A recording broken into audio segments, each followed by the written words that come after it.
ಕೇಂದ್ರ ಸರ್ಕಾರದಿಂದ ರಾಜ್ಯಕ್ಕೆ ತಾರತಮ್ಯ ಆಗ್ತಿದೆ ಅನ್ನುವಂಥ ವಿಚಾರಕ್ಕೆ ಸಂಬಂಧಪಟ್ಟಂತೆ ಸಿಎಂ ಸಿದ್ದರಾಮಯ್ಯ ಅವರ ಆರೋಪಕ್ಕೆ ಬಿವೈ ವಿಜಯೇಂದ್ರ ತಿರುಗೇಟನ್ನು ಕೊಟ್ಟಿದ್ದಾರೆ. ಕೇಂದ್ರ ಸರ್ಕಾರದಿಂದ ರಾಜ್ಯಕ್ಕೆ ಅನುದಾನ ವಿಚಾರದಲ್ಲಿ ತಾರತಮ್ಯ ನಡೀತಾ ಇದೆ ಅನ್ನುವಂಥ ವಿಚಾರ. ಸಿದ್ದರಾಮಯ್ಯ ಆರೋಪಕ್ಕೆ ವಿಜಯೇಂದ್ರ ತಿರುಗೇಟನ್ನು ಕೊಟ್ಟಿದ್ದಾರೆ.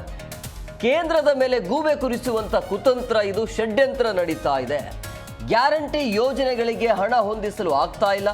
ಅಭಿವೃದ್ಧಿ ಮಾಡಲು ರಾಜ್ಯ ಸರ್ಕಾರದ ಬಳಿ ಹಣ ಇಲ್ಲ. ತನ್ನ ವೈಫಲ್ಯವನ್ನು ಮುಚ್ಚಿಕೊಳ್ಳಲು ಕೇಂದ್ರದ ಮೇಲೆ ಈ ರೀತಿಯಾಗಿ ಆರೋಪವನ್ನು ಮಾಡಲಾಗ್ತಿದೆ ಅಂತ ಸಿದ್ದರಾಮಯ್ಯ ಅವರ ಆರೋಪಕ್ಕೆ ವಿಜಯೇಂದ್ರ ಈ ರೀತಿಯಾಗಿ ತಿರುಗೇಟನ್ನು ಕೊಟ್ಟಿದ್ದಾರೆ. ಕೇಂದ್ರ ಸರ್ಕಾರದಿಂದ ರಾಜ್ಯಕ್ಕೆ ಬರಬೇಕಾಗಿರುವಂತಹ ಅನುದಾನಗಳು ಸರಿಯಾದ ರೀತಿಯಲ್ಲಿ ಬರ್ತಾ ಇಲ್ಲ, ತಾರತಮ್ಯ ನಡೀತಾ ಇದೆ ಅಂತ ಸಿಎಂ ಸಿದ್ದರಾಮಯ್ಯನವರ ವಾದ. ಈ ವಿಚಾರಕ್ಕೆ ಸಂಬಂಧಪಟ್ಟಂತೆ ವಿಜಯೇಂದ್ರ ಅವರು ಕೂಡ ತಿರುಗೇಟನ್ನು ಕೊಟ್ಟಿದ್ದಾರೆ ಸಿಎಂ ಸಿದ್ದರಾಮಯ್ಯ ಅವರಿಗೆ. ಗ್ಯಾರಂಟಿ ಯೋಜನೆಗಳಿಗೆ ಹಣವನ್ನು ಹೊಂದಿಸಲು ಆಗ್ತಾ ಇಲ್ಲ. ಅಭಿವೃದ್ಧಿ ಮಾಡಲು ರಾಜ್ಯ ಸರ್ಕಾರದ ಬಳಿ ಹಣ ಇಲ್ಲ.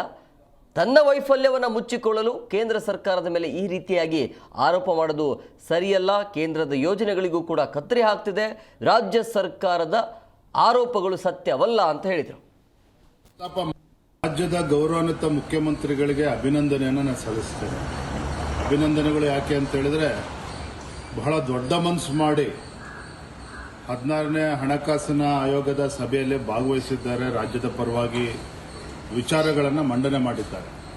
ನಿಮಗೆ ನೆನಪಿರ್ಬೋದು, ಭಾರತೀಯ ಜನತಾ ಪಾರ್ಟಿ ಹಲವಾರು ಬಾರಿ ಈ ವಿಚಾರವನ್ನು ಪ್ರಸ್ತಾಪ ಮಾಡಿದ್ವಿ. ಯಾಕೆ ಮುಖ್ಯಮಂತ್ರಿಗಳಿಗೆ ಮುಜುಗರನ?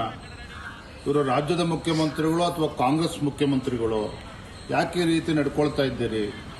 ಹೋಗಿ ಆ ಹಣಕಾಸಿನ ಸಭೆಯಲ್ಲಿ ಭಾಗವಹಿಸಿ ರಾಜ್ಯದ ವಿಚಾರಗಳನ್ನು ಪ್ರಸ್ತಾಪ ಮಾಡಿ ಅಲ್ಲಿ ಸರಿಪಡಿಸ್ತಕ್ಕಂಥ ಕೆಲಸವನ್ನು ಮಾಡಿ ಅಂತೇಳಿ ಹೇಳಿದ್ವಿ. ನಿನ್ನೆ ದಿನ ದೆಹಲಿಗೆ ತೆರಳಿ ಆ ಸಭೆಯಲ್ಲೇ ಭಾಗವಹಿಸಿರ್ತಕ್ಕಂಥದ್ದು ಸ್ವಾಗತಾರ್ಹ.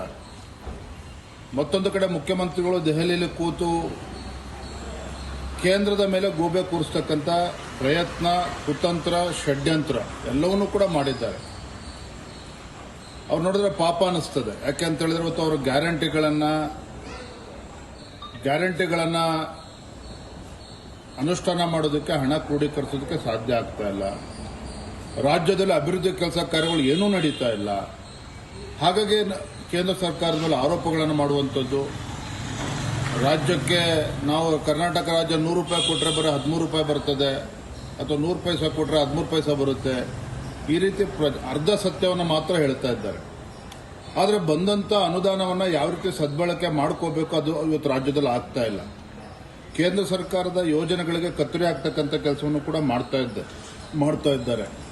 ಒಟ್ಟಾರೆಯಾಗಿ ರಾಜ್ಯ ಸರ್ಕಾರ ತನ್ನ ವೈಫಲ್ಯಗಳನ್ನು ಮುಚ್ಚಿ ಹಾಕಿಕೊಳ್ತಕ್ಕಂಥ ಸಲುವಾಗಿ ಕೇಂದ್ರದ